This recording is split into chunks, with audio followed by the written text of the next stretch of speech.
Case of the Secret Silver by Day Williams. Chapter 10. Jennifer and Jake turned around. "I'm here to help." "It's the grad student," Jake exclaimed. "What are you doing here?" "I'm doing the same as you," he said. "Prospecting for silver. By the way, my name is Jasper." "What is it you say we're doing?" Jennifer asked. "You're looking for Mackay's lost treasure," Jasper said. "Rumored to be 1,000 silver bars." "What makes you say that?" she asked. "We're exploring the desert around Virginia City." "No, you're not," Jasper said. "I read those 2 scraps of paper that you pulled out of the silver tea set. I saw that you checked the 2 Mark Twain books, Tom Sawyer and Huckleberry Finn. I put 2 and 2 together. It makes 4. "At least you learned something in math class," Jake said with a grin. "I learned more than that," Jasper said. "I know about book codes. I figured I needed more information on Lawyer Bell. I checked at the Mark Twain Museum. They didn't know anything about it.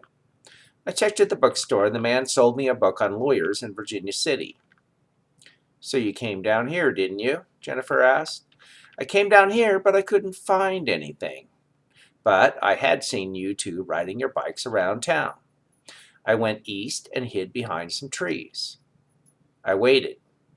It paid off. You 2 found the entrance to the secret silver stash. You found it for me." "What are you going to do now?" Jake asked. "I've had to work all my life. I make measly wages as a grad student. My grades aren't good enough for me to get a job as a professor." "So?" Jake asked. "So with 1,000 silver bars at my disposal, I'll live better than any professor. I'll thumb my nose at those stuffy academics." "You'll keep all 1,000 silver bars?" Jake gasped. "Shouldn't we give some to the university?" Jennifer asked. "If you help me, I'll share with you," Jasper said. "I could buy a lifetime of hamburgers and milkshakes," Jake said. "Let's open this up and see what's there," Jasper said. He elbowed them out of the way, grasped the handle, and pulled back, putting all his weight into it. Hinges squeaked. He pulled and pulled. Jake stood behind Jasper, clasped his hands together around Jasper's waist, and pulled. The door came up a few inches, then they ran out of energy, let go, and it slammed down again. Jasper stepped up to it again, grasped the handle. Jake put his arms around Jasper's waist again and pulled. Jennifer put her arms around Jake's waist. All 3 used all their might and all their weight. The metal door opened 6 inches, 12 inches, then slapped down on the other side. The 3 of them circled around it and peered inside. Concrete steps led down into blackness dark as an unlit mine shaft at night. "It's like a stairway to a tomb," Jennifer said. Chapter 11. "I brought my flashlight," Jennifer said. "A good detective always has a flashlight." "And a notebook and a compass," Jake said. "How did you know?" Jennifer asked. "I've learned from the best," Jake said. "Do you have the camcorder too?" "It's covering every detail of this detective work." "Let me have that flashlight," Jasper said. "I'll lead the way." He flicked it on, and down they went, step by step. It grew cooler, and Jennifer shivered. She wished she had brought a sweater. "Smells like a dog that needs a bath," Jake said. "Colder than an Arctic wind," Jennifer said. "Shush," Jasper said. "We don't want to wake the ghosts." "No such thing as ghosts," Jake said. "Wait until we've gone inside," Jasper said. "First ghost we meet, I'll introduce him right to you, Jake." They came to a large metal door sandwiched between large stones. Jasper pulled its handle. It was locked. He brushed dust off the door and pointed the flashlight up and down, finding a keyhole. "Fortunately for you," he said, "I brought some skeleton keys from the museum." "Does anybody at the museum know you're here?" Jennifer asked. "No one," Jasper said. "I don't want them to horn in on my discovery." "Your discovery?" Jennifer asked. "I found the first clues." "I'll give you credit when I write my paper on it," Jasper said. "You'd better." Jasper tried 2 keys in the keyhole. Neither one worked. He turned a 3rd key in the keyhole and twisted it again. the door sprang open, knocking him backward. "Good springs on that thing," he muttered. Jake ran ahead of him into the darkness. "Hey," he shouted. "My voice echoes, echoes, echoes," he said. Jasper panned the flashlight around the room and to the ceiling. The walls had friezes on them that depicted miners at work, trains chugging up hills, and buildings of Virginia City and San Francisco. The ceilings depicted cherubs and angels cavorting in clouds. The floor was checkered black and white, 64 squares in all, a giant chessboard. Beyond the edge of the chessboard stood 2 kings and 2 queens, life-size, 1 pair white, 1 pair black. They guarded 10 wooden chests, each fashioned from teak and mahogany. "This place must have been airtight," Jasper said in awe, "for all of this to be so well preserved. Each item in here is worth a fortune." Jennifer had the camcorder set for low light levels. She followed Jasper around the room, then aimed the camera at the checkerboard floor, the walls, the ceiling, and the unopened chests. "Let's look inside these chests," Jake said. "I bet they have the silver bars." Jasper held him back as he attempted to run to the chest. "This is where we part ways, my friends," he said. He was pointing a revolver at Jake. "Now go back by your sister." "Stepsister," Jake said. "Go back by your stepsister, now." Jake backed up, keeping his eyes on Jasper. "I can't believe you're doing this, Jasper."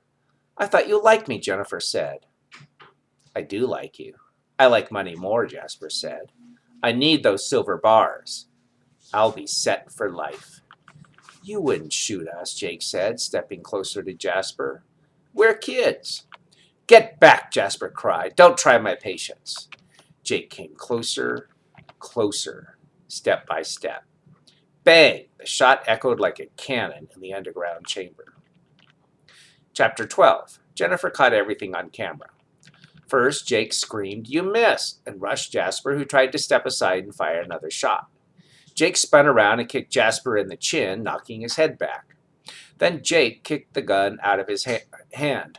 With another kick to the midriff from Jake, Jasper couldn't breathe. Jack came down hard on Jasper's head with another blow, and he was out. Jake was so busy with Jasper, he hadn't noticed how dust curled and swirled in this chamber. Timbers creaked, and it seemed like the mountain rumbled from its belly like a giant beast with indigestion. The ground trembled. Jennifer and Jake shook like popcorn kernels in a popper. Jennifer ran and grabbed Jake by the arm. "Let's get out of here before it caves in," she yelled. "I can't," he said. "I can't leave him here to die." Pebbles and rocks fell from the ceiling. A cherub split in half as the ceiling heaved to one side. On one wall, a train split into jagged parts as the wall opened in several places.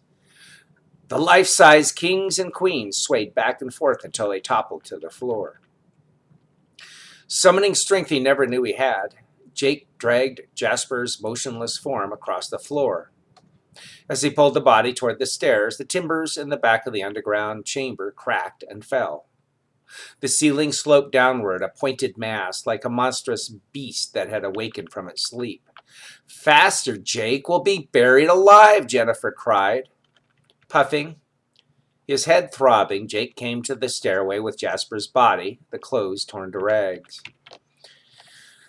Jennifer picked up Jasper's feet and nodded for Jake to take his hands. Afraid for their lives, they carried the body up the stairs as fast as they could.